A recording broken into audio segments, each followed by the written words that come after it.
Hello everyone, welcome back to my class. Today I am going to explain income method of estimating national income and what are the difficulties faced in estimation of national income and different steps which we used to follow while estimating national income.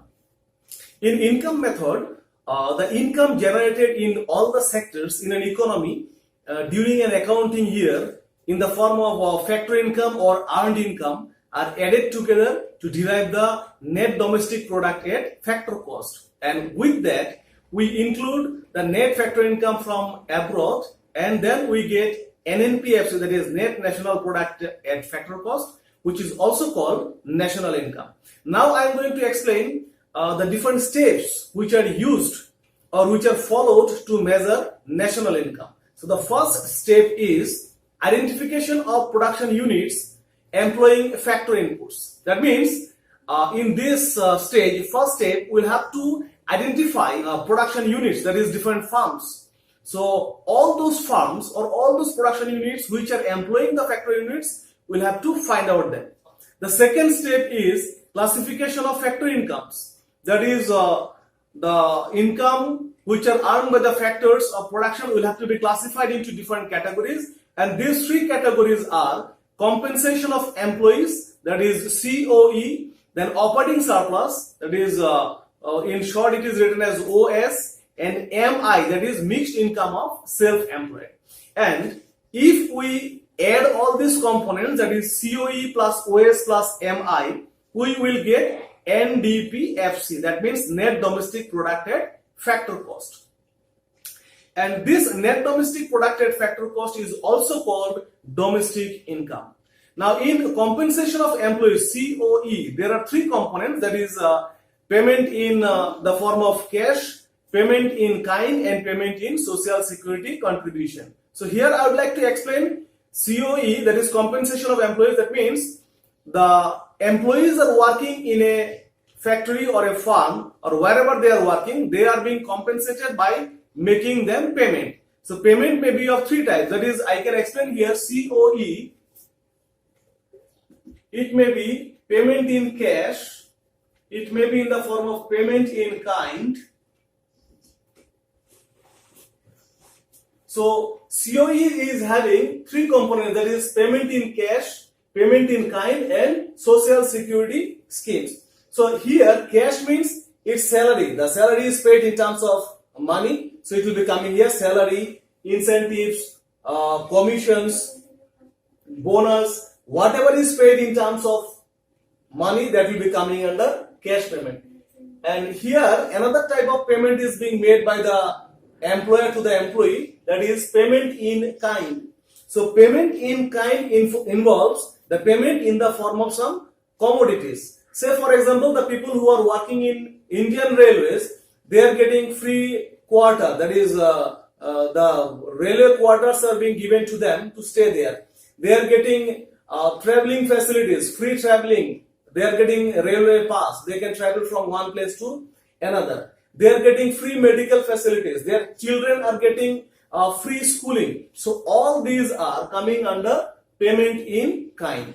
Another form of payment is there, that is called social security contribution. That we can say that is the accidental benefits of those government employees, and what is called the retirement benefits. They will be getting retirement pension after they retire, and their life can be spent smoothly. So all these things are coming under compensation of employees.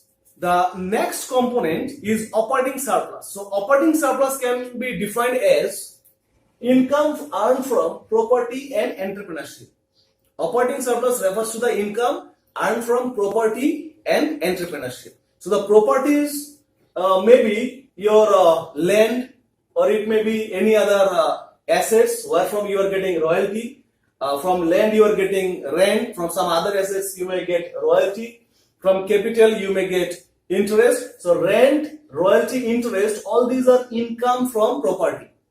Rent, royalty, and interest, all these are income from property. And entrepreneurship, that will also come under operating surplus. So the entrepreneurship or the entrepreneur is getting profit profit may be having three more components, that is corporation tax or corporate tax, then corporate savings, or this is also called retained savings, or undistributed profit. So this is having three names: corporate savings, or retained savings, or undistributed profit. And this is dividend, which is also known as distributed profit. So all these components will be coming under operating surplus. Next component is called mixed income of self-employed. There are some people who are self-employed. That means they themselves are giving them employment, or self-employment means these people are doing some business by using their own resources. They are not dependent on any other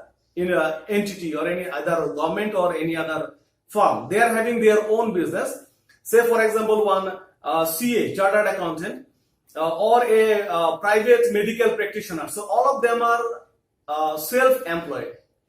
Or just a vendor who is selling something, they are self-employed. So the income which is earned by these people are considered as self-employed, because their income is a mixture of their salary, that is wage, their interest, their rent, and profit. And their income cannot be separated, or their income cannot be classified that how much is rent or how much is interest. So that is why this is called mixed income of self-employed. Now, if we add all the components, that is COE, OS and MI, we get NDP-FC. NDP-FC is also called domestic income.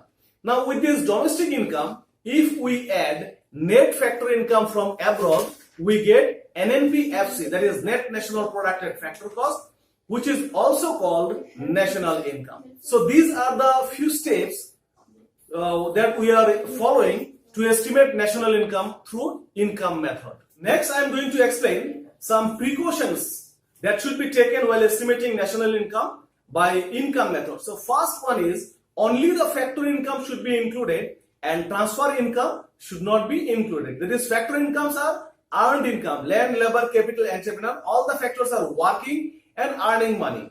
That is why it should be included. There is two-way transaction is there, give and take. They are giving factor services, in return they are earning. By doing some economic activity they are earning money, so that should be included. But transfer income, say for example scholarship or old age pension, so this should not be included in national income. Next one is imputed value of goods produced for self-consumption should be included. Say for example, imputed rent of owner-occupied houses should be included. Say a particular individual, suppose I have constructed one house for my own use, so its market value should be included in my income, but in reality we do not include the value of our houses in our income, but it should be included. So the point is, imputed value of goods and services produced for self-consumption should be included. The next precaution is the value of sale of second-hand goods should not be included. Suppose I am having a bike that I purchased a few years back and I am selling it now in the second-hand market, and I have earned suppose 40,000 rupees. So that will not be included in my national income, because I am selling it. Of course I am selling it, but that is a second-hand good. Why? If you ask me why it should not be included, because the value of this bike has already been included in some previous year when it was produced. Next one is another precaution is income earned from illegal activities should not be included. Say for example, gambling or smuggling, or stealing, robbery. So all this income will not be included in national income. The reason is these are illegal activities. The day it will become legal, so that may be included.